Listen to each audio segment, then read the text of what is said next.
The first lap drama at the British Grand Prix was intense. You had Zhou Guanyu who was stuck upside down in his car for a good 5 to 10 minutes before he could be extracted. But where did it all start? The cars we have to look at to understand this are the cars of Russell in P8, Zhou Guanyu in P9, Nicholas Latifi in P10, and Pierre Gasly in P11. So George Russell started the race on the hard tyre. He was the only driver to do so, and the other drivers around him were starting on a softer compound of tyre. This meant that Russell's tyre would last longer, but he would not have as much pace as his competitors. And that is clearly visible. When you look at the start of the race, Russell isn't as quick as the other cars around him. Immediately, Nicholas Latifi, who was in 10th position, overtakes the 8th place Russell in the very first seconds. After that, Russell tries to close the gap, unaware that Pierre Gasly is close behind him.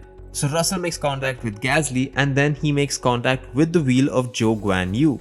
This sends Zhou spiraling and he instantly flips. He goes off the road and into the gravel trap.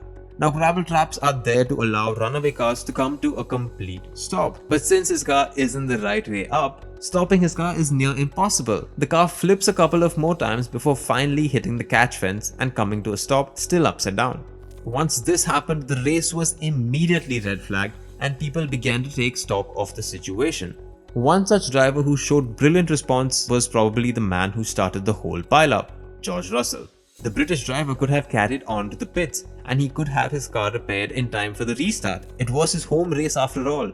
However, George Russell chose to abandon his car and rush to the aid of his fellow driver Zhou. Russell stayed with him until help arrived. However, he could not manage to start his Mercedes again and it had to be put on a flatbed to be taken to the garage. This meant that he was disqualified from the Grand Prix. The Mercedes team tried to appeal the decision, but the FIA held their ground. Speaking on the incident of Zhou and the incident of his car not being able to start, Russell said, "We took a gamble starting on the hards because I didn't do a good enough job in qualifying and we were starting out of position. I couldn't get any more temperature in the tires on the formation lap and I just got swamped by all the cars. The next thing you know, I got a touch from behind and I went in the side of Zhou and we saw the rest. I wanted to see if Zhou was okay and if I could help in any way. When I came back, I couldn't get the car turned on. But I don't know, there was no reason why I shouldn't have been able to because the car was fine. I ran back to the team to check and when I came back, the car was on a flatbed already. I asked the marshals to make sure that they didn't pick the car up and it turned out that there was nothing wrong with the car but a puncture." As for Zhou, he's fit and raring to go for the next race in Austria.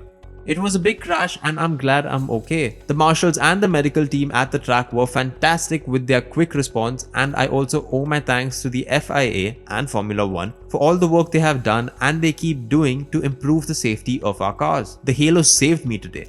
And it goes to show that every step we take in improving our cars has real valuable results. I'm keener and ever ready to get back on track and do what I love. I'm fit and I'm looking forward to Austria next week. The incident is a dark but a real reminder that while Formula 1 has the glitz, the glamour and the money, it also has a cocktail of danger that will get served to you whether you like it or not.